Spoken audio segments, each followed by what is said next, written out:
J'ai fait du camping au sommet du Mont Sutton à 840 mètres d'altitude et j'ai fait un vlog pour vous montrer mon expérience, mais aussi pour montrer ce que j'aurais aimé savoir avant d'en faire pour la première fois. Donc dans la vidéo, on voit mon expérience de A à Z, de la montée au souper, coucher de soleil, lever de soleil, descente.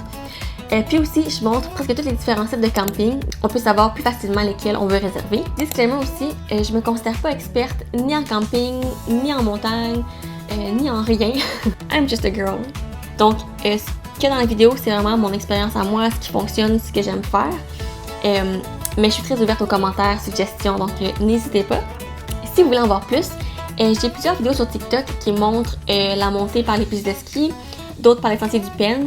On voit aussi différents sites de camping que j'ai fait. J'ai fait le 9, 21, 4, 2, je pense. Donc, allez voir ça sur TikTok. Puis aussi, abonnez-vous à ma chaîne YouTube parce que je prévois faire d'autres vidéos plus longues. Il y a des aventures qui méritent plus que 30 secondes sur TikTok. Donc, je vais faire des vidéos plus format long, type vlog, en espérant que ça aide et que ça donne envie de faire du rando camping. Ça commence en force avec un sac beaucoup trop lourd. Il pesait environ 35 livres. Je sais pas si c'est exagéré parce que je ne saurais pas quoi enlever. J'ai aussi testé mes nouveaux bâtons de la marque Leki qui sont pliables en 3 morceaux, donc super compacts. Le verdict, c'est que je les adore. Puis fun fact, je les ai gagnés pendant un tirage organisé par les filles du Nord quand on a fait le camping au sommet du Mont Ham. J'ai fait un vlog là-dessus, donc allez voir ça. Bref, j'ai commencé la rando par l'accueil du Penn, donc le parc d'environnement naturel de Sutton. C'est d'ailleurs à ce poste d'accueil-là qu'il est possible de payer le droit d'accès au sentier. C'est un 9 $ additionnel et c'est gratuit pour les 18 ans et moins. Il y a aussi l'option de monter la montagne jusqu'au camping gratuitement en passant par les pistes de ski du Mont Sutton. Par contre, c'est assez à pic, donc ça demande beaucoup plus d'efforts que par les sentiers du Penn. Mais de l'autre côté, c'est aussi beaucoup plus rapide, c'est environ 1h30 de montée.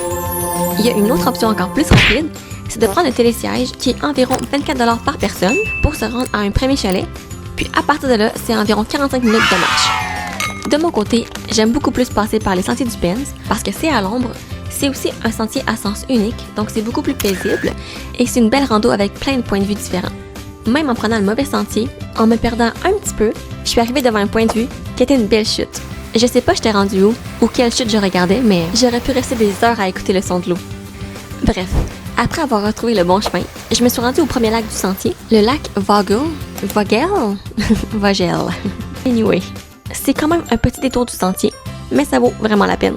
Je suis restée là une bonne demi-heure pour prendre une collation, admirer le paysage, mais surtout prendre une pause de mon gros sac juste avant de repartir pour un lac encore plus difficile à prononcer, le lac Spruce. Sprouse. À part le sommet, c'est vraiment le plus beau point de vue de la rando. Puis quand on arrive là, ça veut dire qu'on a déjà fait 2,7 km et qu'il en reste 1,7 avant d'arriver à l'intersection du Round Top. En tout cas, on n'aurait pas tous ces beaux points de vue-là sur les lacs en passant par les pistes de ski. Je dis ça, je dis rien. Jusqu'ici, la rando va super bien. Ma perception à l'effort est pas très élevée et c'était assez facile niveau technique. Et j'ai l'impression qu'après avoir passé le lac Sprouse, le niveau de difficulté augmente un petit peu. Je sais pas si c'est parce que j'étais fatiguée, mais j'avais l'impression qu'il y avait plus de roches à surmonter, plus de racines à contourner, bref, plus de défis techniques. Mais je vous rassure, ça se fait quand même super bien.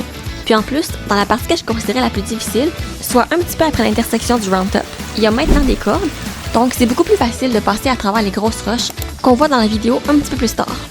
Après ça, le plus gros est passé et on arrive rapidement à l'altitude 840. D'ailleurs, question de se repérer, quand on passe par les sentiers du Penn, on arrive par l'exil et quand on passe par les pistes de ski, on arrive au camping numéro 21. Et comme c'est là que j'ai réservé, j'ai donc passé à travers tous les sites de camping en passant par le chalet pour, entre autres, donner ma présence et aussi remplir ma gourde d'eau. C'est une des raisons pourquoi je pense que le Mont Sutton est parfait pour commencer le camping en montagne, parce que premièrement, il y a toujours un employé présent sur place, donc une sorte de sécurité. C'est aussi possible de remplir sa gourde d'eau, donc de l'eau potable au sommet, et des toilettes super propres.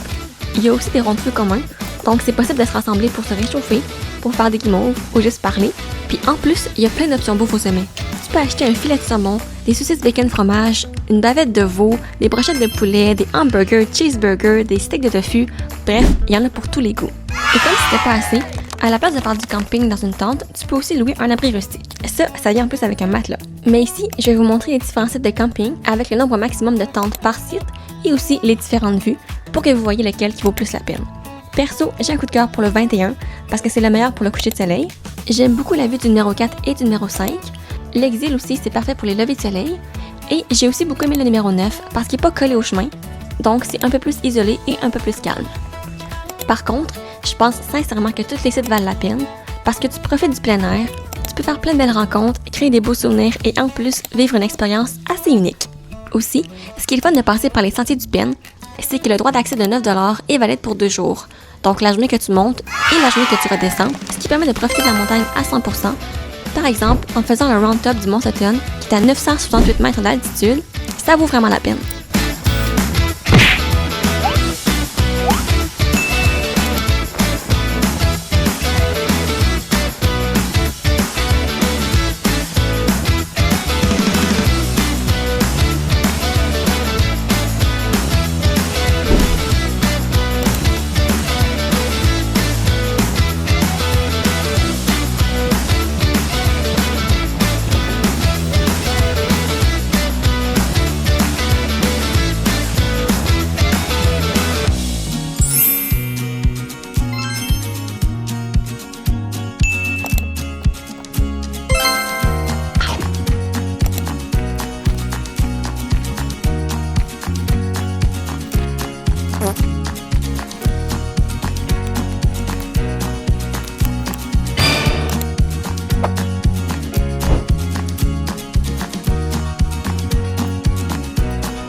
Je vais essayer le TikTok hack. Ce que j'ai vu, c'est de prendre un drap, puis de mettre le matelas et le sleeping bag à l'intérieur du drap. Comme ça, ils sont pognés ensemble, puis ils glissent pas. Fait que t'es pas rendu en bas de ta tente. Puis là, je fais un test parce que je sais pas si on va être trop coincé.